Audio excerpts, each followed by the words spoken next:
Olá, nós vamos repassar para você o que aconteceu na Escola Bíblica Discipuladora da Igreja Batista Ebenezer. Esse é o estudo 9 da carta do apóstolo Paulo aos Gálatas. O apóstolo Paulo vinha batendo nos Gálatas porque eles receberam a salvação pela fé, depois deram ouvido a falsos apóstolos que chegaram ali com falsos ensinamentos e agora estão seguindo um outro evangelho.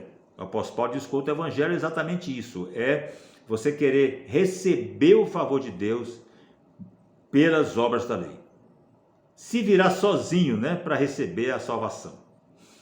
O apóstolo Paulo chama os Gálatas, no capítulo 3, versículo 1, de insensatos, porque receberam a fé, receberam o Espírito Santo pela pregação da fé e agora se desviaram, buscando um outro caminho. Agora estamos em Gálatas 10, de 10 a 14, Gálatas 3, de 10 a 14, onde o apóstolo Paulo aponta duas alternativas. A alternativa das obras, que tem como resultado a maldição, e a alternativa da fé, que tem como resultado a justificação e a vida eterna. No versículo 10 ele diz que aqueles que são das obras da lei são malditos. Aqueles que querem se justificar mediante os esforços próprios, mediante o cumprimento da lei, dos mandamentos, é um maldito. Eu fico imaginando, Cornélio no dia de hoje, O Cornélio era temente a Deus, dava esmolas, fazia jejuns, orava. E Deus mandou o apóstolo Pedro ir pregar o evangelho para Cornélio.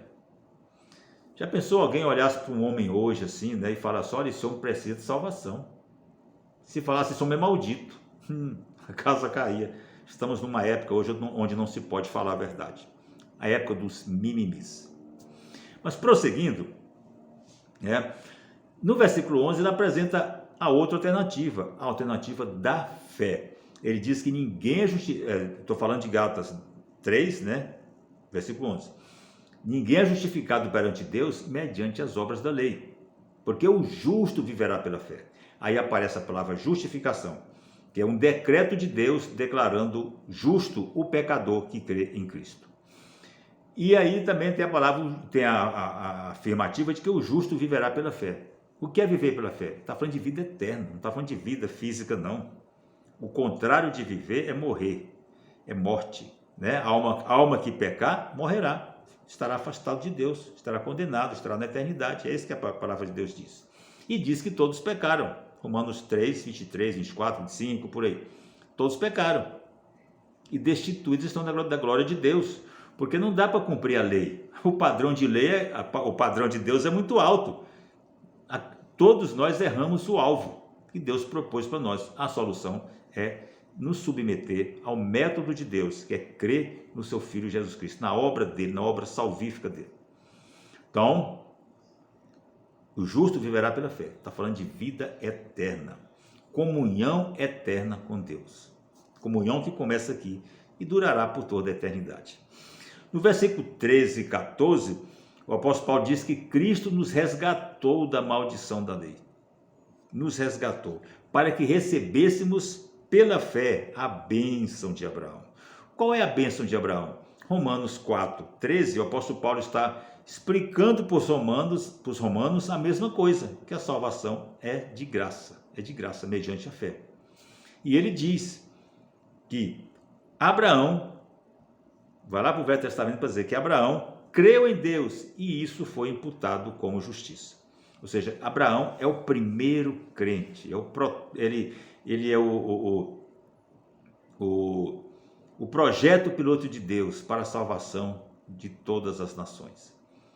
Dele surgiria uma grande nação e desta nação viria o Salvador do mundo.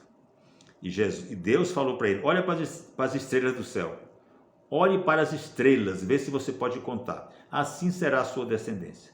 Qual é a descendência de Abraão hoje? Aqueles que receberam pela fé o Senhor Jesus Cristo.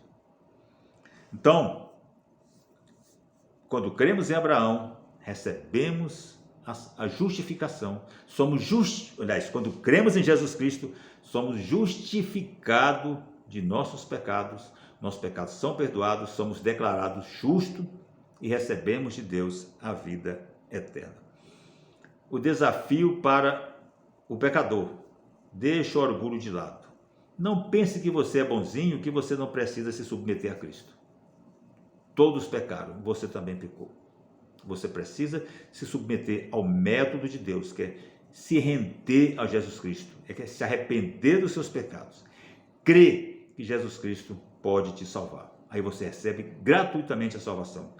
Você será declarado justo e recebe o direito e receberá, né, ali a vida eterna. Receberá a vida eterna ali, a partir daquele momento.